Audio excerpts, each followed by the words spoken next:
is really true.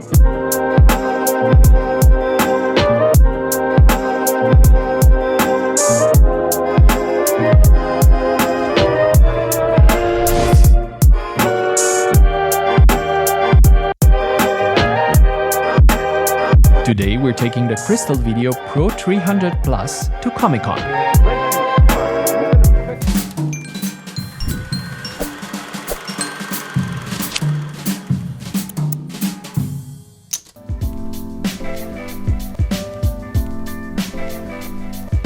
Welcome to Cinegraph Studio, I'm Vladimir. I've wanted to test out a Pro Wireless Video Transmission Kit for a while now. So I said, hey, why not test the bigger brothers of the Swift 800, which I've already tested, right? Comic-Con was coming up and I got in touch with Zona IT as they were going to do a live coverage of the event using, amongst other things, the Pro 300 Plus. In this episode, we're talking about the specs, design and performance of the Pro 300 Plus and its shorter range brother, the Pro 200. We'll make a comparison of the two and we'll see where they shine and where they don't. Hit subscribe and the notifications bell to stay in touch with the latest gear videos, tutorials and more, and help us keep motivated to do more videos for you guys. Also hit us up on our newly launched Instagram page, where we'll be posting exclusive content as well. Thanks to all of you who subscribed so far, your feedback and support means a lot to us. The specs of the Crystal Video Pro 200 and Pro 300 Plus are quite similar except for the range and some design features. I'll be talking about the two as if they were one product, and I'll point out the differences where they come up. Also, you get the same accessories in the box. First of all, let's see what stuff you get for your money. You get a hard case for both, which is great. At this price point, you should, and Crystal Video did a good job providing one. The cases are made of hard plastic and they seem sturdy enough for long-term use. Inside, you'll find a wireless video system protected by hard foam with all the accessories neatly packed into their own compartments. You get the transmitter, the receiver, 7 antennas.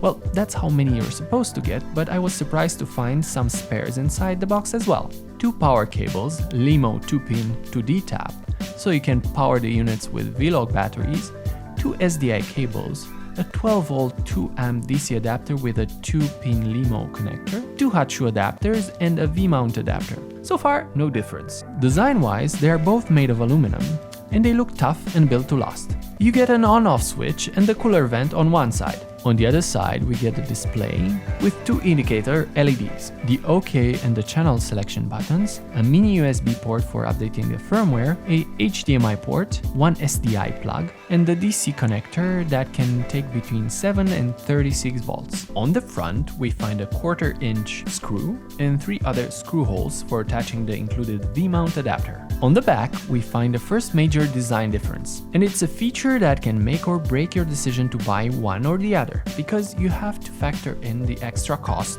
of the batteries when you make your purchase. The Pro 200 has an NPF battery plate molded into the design of the kit, so you can run it off of cheap NPF style batteries, while the Pro 300 Plus has another 1/4 inch screw and 3 other screw holes for attaching a V-mount adapter. Even though theoretically you could run the Pro 300 Plus off of NPF style batteries using a device like this, it was shipped and intended to run off of V-Log batteries. The Pro 300 Plus addresses a higher end market, while the Pro 200 borrows this prosumer level feature from the Swift 800. On the top of the units, we find the antenna screw plugs, 2 for the transmitters and 5 for the receivers, and finally on the bottom some exhaust vents and 1/4 inch threads. I really like the futuristic design of the Pro 200 system with the red inserts and the square edges. Looks a bit like a Star Wars prop to me. And the receiver can look like the Iron Throne with the little stretch of the imagination. The Pro 300 Plus has rounded edges and the signature pink radiators on the top and bottom, and it seems more compact than the Pro 200. Overall, both systems feel well built and ready to serve pro requirements.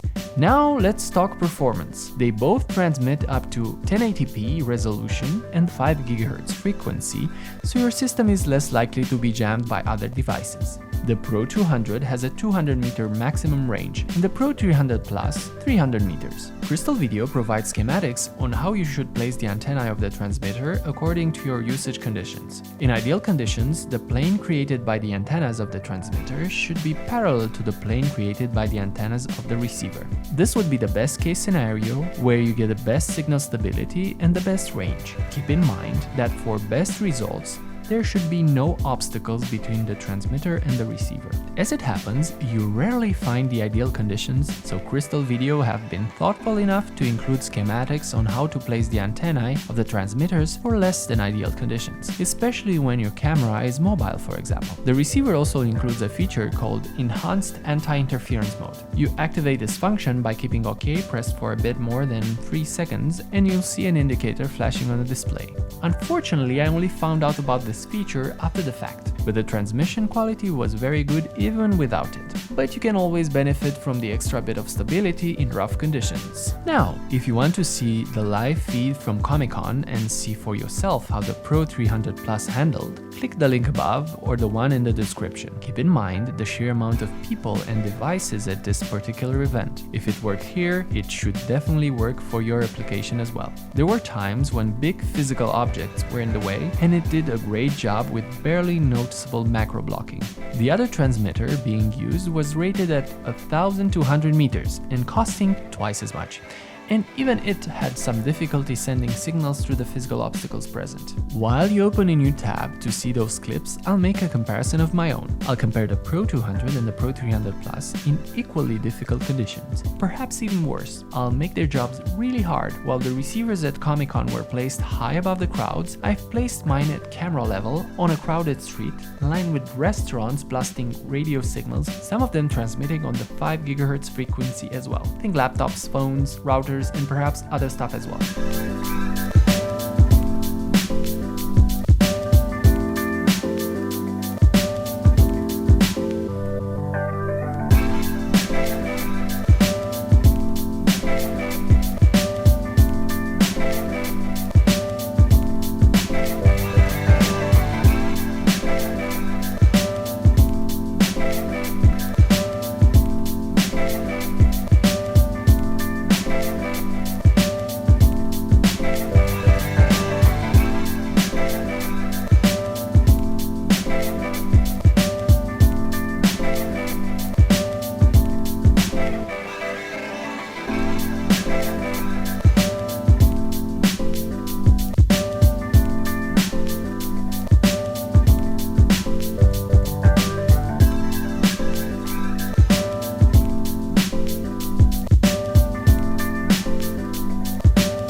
Conclusion time.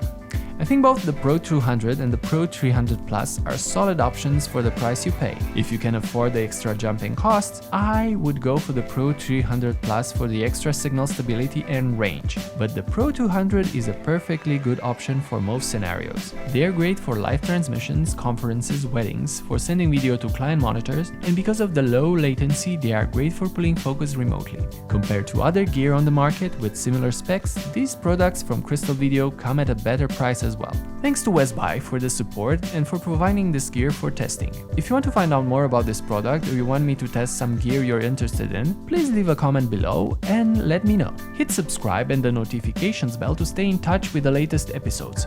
Also, follow us on Instagram for exclusive content and updates. Thanks for watching. See you next time.